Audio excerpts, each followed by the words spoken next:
Hey everybody, my name is Chris Friesen. I wanted to take you through a bass lesson that I've been working on today. I've been going through Standing in the Shadows of Motown, which focuses on James Jamerson. On page 91, there's an exercise called Igor's Chromatic exercise. It focuses on 4 bars of music that is intended to be moved across all 12 keys. The idea behind the 4 bars is that it focuses on chromatic approach tones to a C major chord, and then it cycles through the circle of fourths. It's a swung pattern, so be aware of that. That'll change your relationship with the eighth notes. As I was moving it through all 12 keys, what I noticed is that I would have to change the shape of the pattern because of the limitations of the bass. I would have to take the pattern into different positions.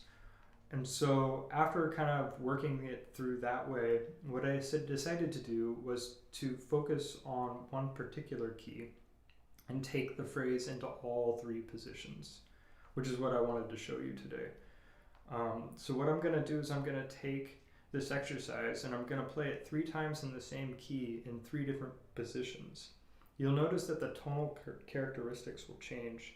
As we move up the neck, it'll get warmer and less defined. And if we stay lower on the neck here, we'll end up being crispier and more articulate. So it's kind of useful to know things, know ideas in different shapes so that you can kind of embody different tones. So yeah, that's the idea.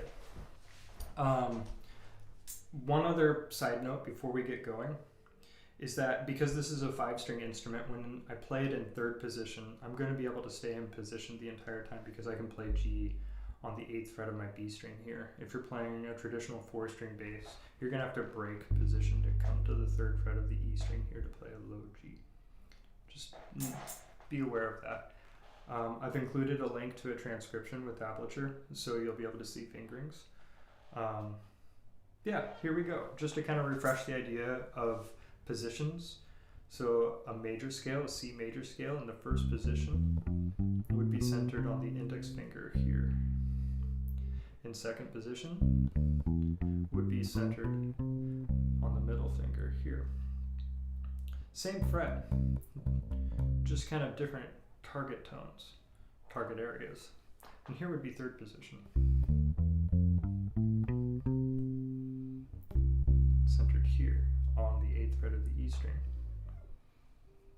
So here we go. Here's this 4-bar pattern. I'm going to start with the 2nd position just because I feel like most players learn to center on their middle finger because it gives you a finger on either side to be able to play 3rds and 5ths and whatnot. So here's our exercise in 2nd position.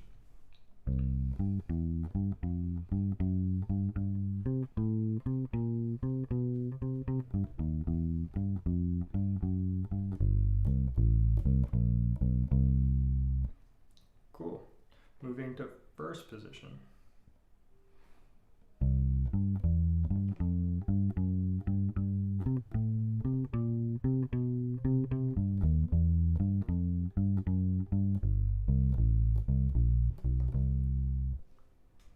And finally, 3rd position.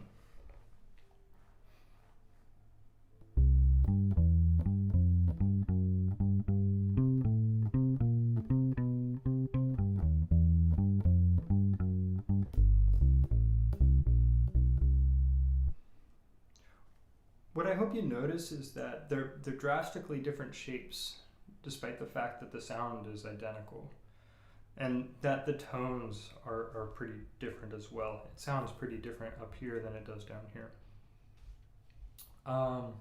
So I would just really recommend getting to know some of the figures that you use often in multiple shapes, in multiple positions. And then, like the book recommends, moving it through all 12 keys. It's a really useful workout. It's interesting because it's not inherently a challenging workout in pace or even in note selections, but it really challenges to see how well you know your fretboard. Yeah, that's the idea. I hope you enjoyed it. Take care.